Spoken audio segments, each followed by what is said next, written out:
Jom tengok soalan ni. Soalan ini dari SPP 2024, kertas 1 soalan 2. So tajuk dia hukum linear. Okey. So raja 2A tu dia menunjukkan graf kali lengkung bagi ini lah.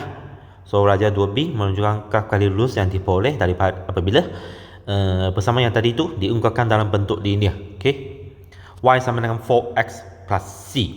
Okey. So sekarang dia minta kami ungkapkan x dan y dalam sebutan x dan y. Okey.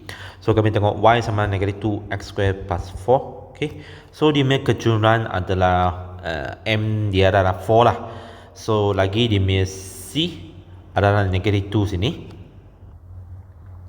So bermaksud sini persamaan ni kami bahagikan x square di kedua-dua belah. So bermaksud dia akan menjadi y per x square sama dengan negatif 2 plus 4 1 per x square. Macam tu.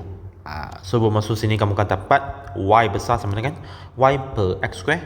Lepas tu x besar sama dengan 1 saya letak bracket buat apa, 1 per x square.